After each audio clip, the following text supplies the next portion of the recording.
Greetings, everybody. I am going to hopefully stick to my topic, but maybe not. Anyway, I'm going to start by reading a couple of them from back in the 70s when I was just 6 years old. No, this one is called Collapse the Well, and it's my ode to T.S. Eliot, but not really. All darkness there, no water there, illusory veils pouring forth from this well, overflowing out from every crack, descending as a misty blanket, shrouding truth from hungry eyes who try to break the gauze that binds. Give me the truth, the red, raw truth.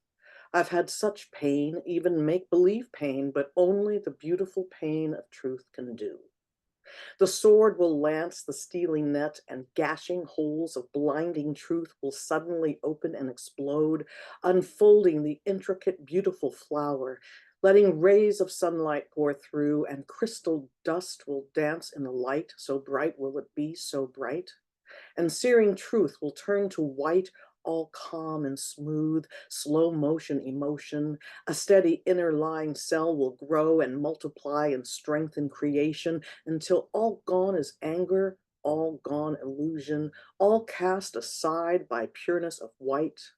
No longer veiled by gossamer shield, the blanket shorn and cast aside, all open love, pure knowledge be, sweet water flowing from the well inside.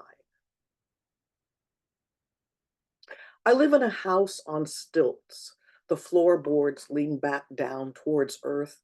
The ceiling battles at odd angles to itself. Each window a curved afterspace of decision, an announcement of diverse precision.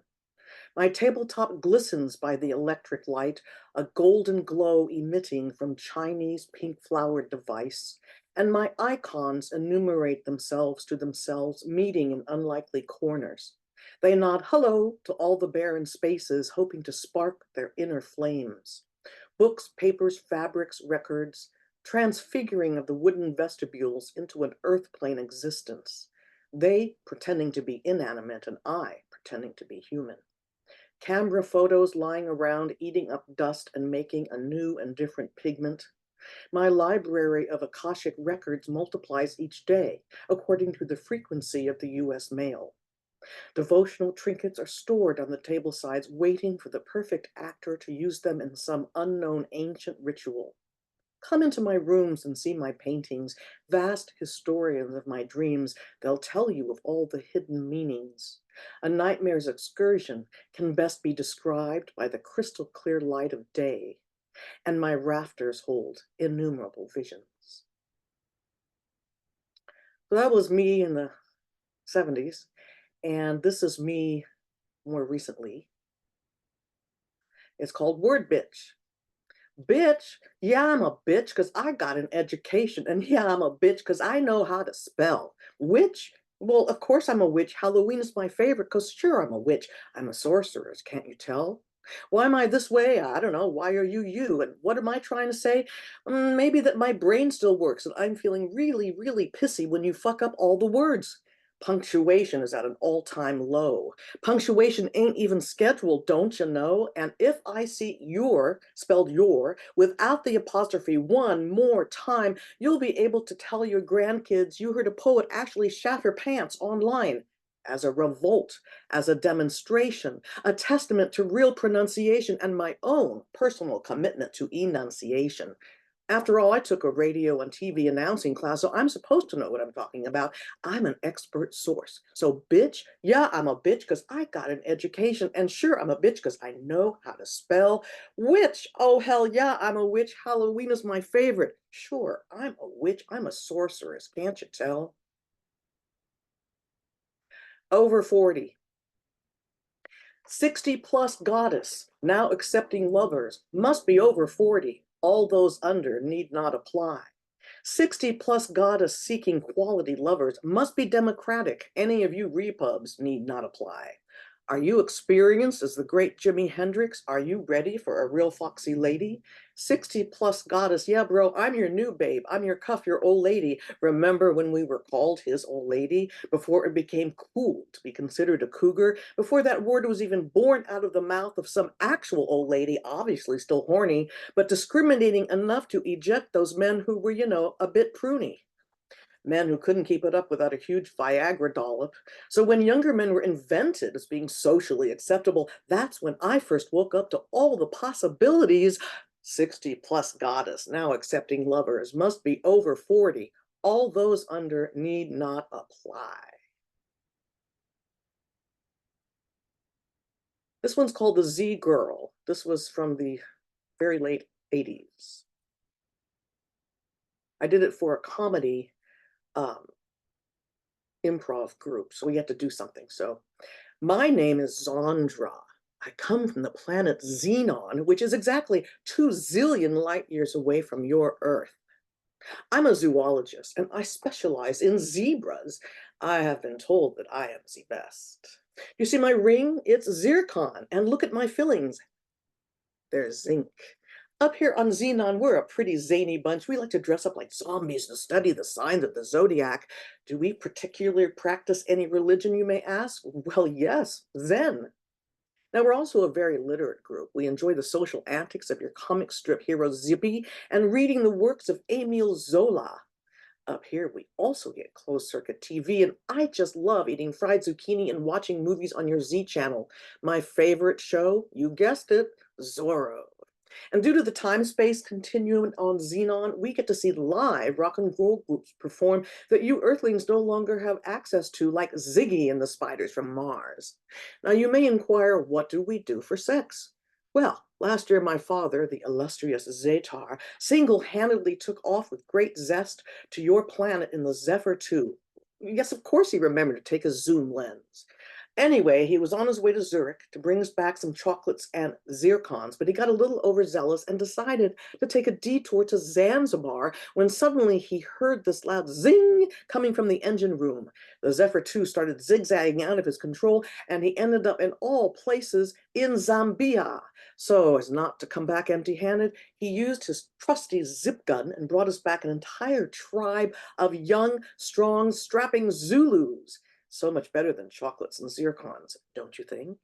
And my dears, from the moment they unzipped my zipper, zounds. Too much? Okay. Changing the vibe a little. This is in the early 2000s. This one's called Water. The water washes over me in turbulent waves of tumultuous emotions, seeping into every crack and crevice of my being and bringing with it all my past sorrows, hurts, indulgences, and fears, surprisingly, even past memories of pleasure. Between pleasure and pain is the right place to be, but can I maintain it?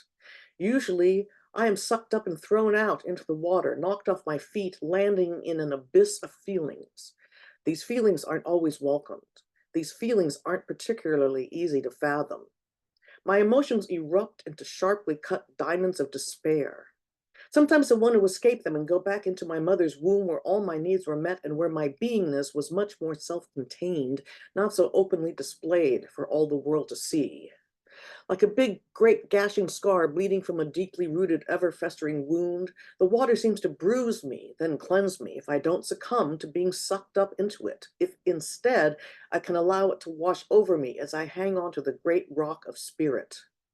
I want to be absolved of my sins, healed of old traumas, released from this horrific world, but I am still in the world and still in my body, aren't I? And isn't there some way I can get out of this? Isn't there some place I can run away to and not deal with my human corporeal form? I believe suicide is a sin and that I only have to reincarnate and come back again, start the whole horrible process and deal with humanity. Yet again, humanity, once again. And who wants that? This line of thinking makes me sad. I often feel there is no escape and that I am trapped in this thing called life on this place called Earth without any hope for a future redemption. The water rushes over me, baptizing me and helping me to overcome terrifying tortures. more than I can count using all my fingers and toes. The water can sometimes soothe my deepest burns, but at other times the water makes things worse, as if seeing things through a magnifying glass, entering every nook and cranny of my soul and flushing out everything I don't particularly want to look at or examine too closely. But the water is relentless. It has no remorse. The water doesn't show me much compassion because the water doesn't care. It just is. It is just. Sometimes the water can be a cruel mistress, thrusting me upon the glaring rocks of self-revelation without any warning, without any hopes of soothing or of a gentle belonging. Sometimes the water acts as a salve upon my ancient prickly scars, aloe vera covering me like a warm blanket. But these precious times don't happen as often as I'd like. No, these welcome and revered times of salvation aren't as frequently appearing as I'd like. Still, it doesn't matter. What counts is that I show up for the deluge, for the wet wave, for the tsunami, for the monsoon, for the great earthly flood of all humanity as my tears and emotions well up and out in huge, rushing gushes of lost dreams and broken hopes, of reviled friendships and the most deeply felt of betrayal scarring my heart. The water washes over me in overpowering hugs as I hang on for dear life, as I hang on to the raft of God that God has thrown me out of pity or out of love. And it turns out, once I have finished spilling my guts all over the living room floor, after all is said and done, apparently I don't want to die after all.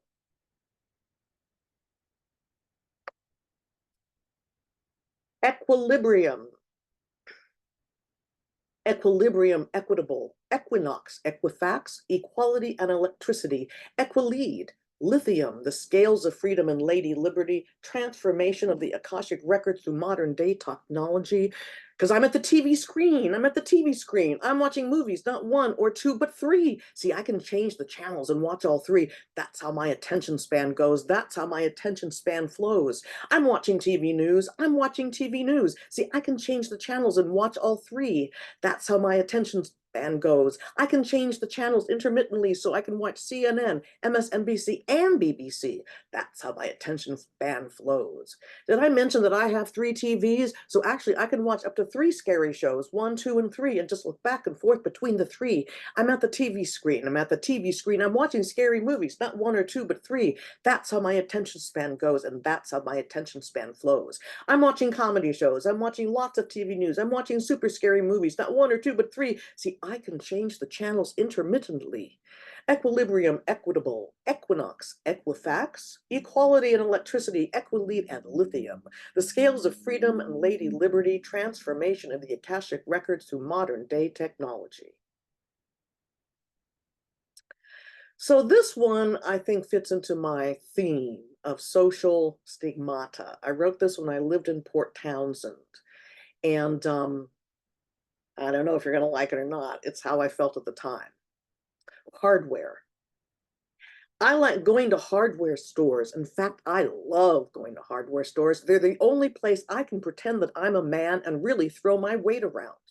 Where are the hammers? I yell out to no one in particular. The one strong enough to bash someone's head in, I add as an afterthought, but not exactly out loud. Not that I'm going to bash someone's head in. Rather, I'll use it on my neighbor. That's not someone. That's a weird substitution and rubble mold for man. So, well, does that even count? I really dig stopping in hardware stores. I relish going slowly up and down the aisles of paints and cleaning products, oohing and eyeing at the tall ladders and short stools for gardening and pruning projects. Oh, isn't it delightful to span the rows of scented candles or even the small-sized garden solar panels? I don't know about you, but I like barging into a hardware store, marching right up to the front counter, smiling and asking for the manager, because no one else can handle my exuberance, my demanding nature, my bossiness.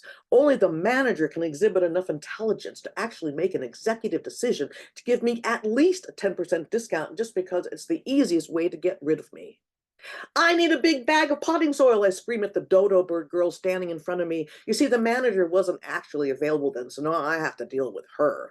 Or I could go to another hardware store and start all over again. That's too easy. I think instead I'll mosey on down the road until I find a lumber store. Yep, a lumber store offers even more possibilities, that's for sure. Moving along in the same theme, I live in Savannah, Georgia, and I'm from New York and California. And all I can say that people are, well, never mind. I'll do this piece instead. But there's a saying, bless your heart, which really means F you. So the people here are not Californians. The nice, nasty. No offense to anyone if you're in the South. I'm living in the South, want to know what it's all about, trying to connect with people here, but everyone's doing the nice, nasty. That's when people pretend to be your friend, but really they don't even give a goddamn, putting on a warm exterior welcome smile when actually they're saying fuck you on the inside. Did I somehow get transported to Hollywood instead? Because that's what they do to you there. Take you out to lunch to see what they can get. Who do you know and what can you do for me? But I'm talking about the South here and the false friendly manners, all the polite, non-swearing demeanors. Oh, it's so unladylike to use the F word or what they call the F bomb, at least in polite company. Well, the men can say it, but not the women. And then only in their own men's company. The women say, we will get together soon for lunch, but if you call me more than twice, I will shut you down and it won't be nice. You will feel encased in cold, hardened ice. Oh, yes, I got your numerous messages, but instead of a thanks, they'll say, please stop. Now, is that any way to treat a newcomer? Is that any way to honestly connect? Hurtful feelings are all that comes at the end when you're treated to the nice, nasty.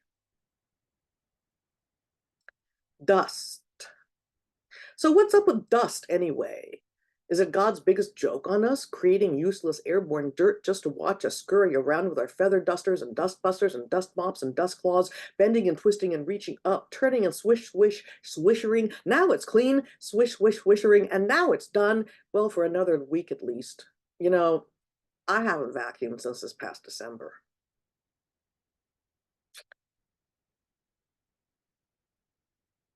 Okay, this one I'm gonna sing, I think. It's called iPhone. I don't want no iPhone, 'cause I got my track phone.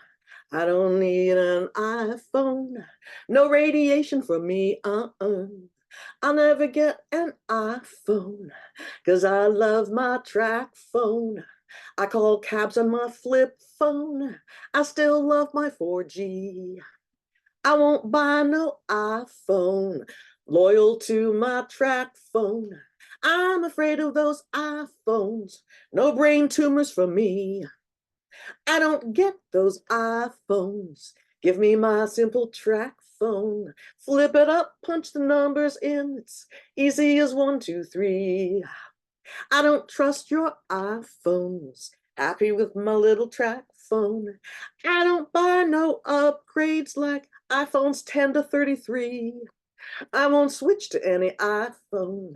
I like using my track phone. I call friends on my flip phone. I still love my 4G. Oh, I don't want no iPhone, 'cause I got my track phone. I don't need an iPhone. No radiation for me. Oh, no radiation for me. All righty. Oh my goodness, we have 5 minutes. I'm going to do two more. Is that okay, everybody?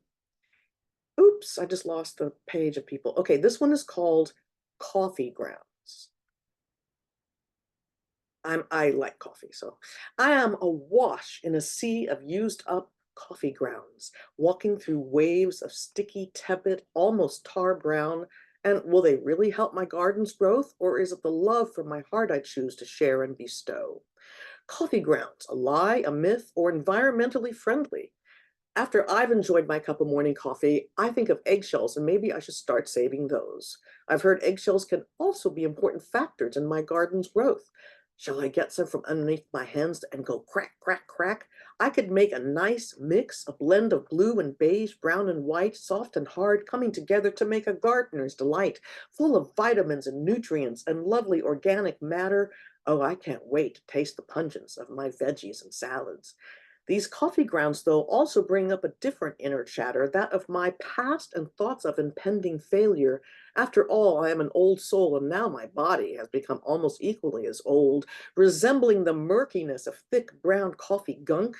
The heaviness of life is taking its adrenaline toll, and my intestines are probably by now a nice dark ebony coal. If I squeezed my middle, I could perhaps get out a few drops of caffeine injected into my veins, have a free double espresso, similar to cocaine. And as I walk through saved tubs of used up coffee grounds, I reflect on the years of espresso shots I've consumed. I may have done better to save up all that money and gotten myself a snazzy Thunderbird, or perhaps a blue Corvette. Last piece is in honor of the Trumpster, and it's called Oh Happy Day. Oh, happy day. He's been convicted on all 34 counts. Oh, happy day. We might actually end up getting what we want. Oh, happy day. Appeal or not, he still could go to jail, fulfill his crappy cosmic karmic fate. Oh, happy day. With his little bushy rosebud mouth. Oh, happy day. I'd like to punch him in the face and take him out. Oh, happy day. I know it's not so nice for me to say, but I couldn't be feeling any happier or gay. Yet, I'll admit to having some real concern about how will this all turn out in the end. Will we have a fair and competitive fight, or has the outcome already been decided? Will our votes amount to anything at all if the winner turns out to be just another puppet chosen by the far right or far left to lead us, chosen not by we the people, but by Illuminati gangsters? Then out the window goes Oh Happy Day, and instead we'll have to fight to keep our inherent sanity. Thank you so much. That was fun. Yeah.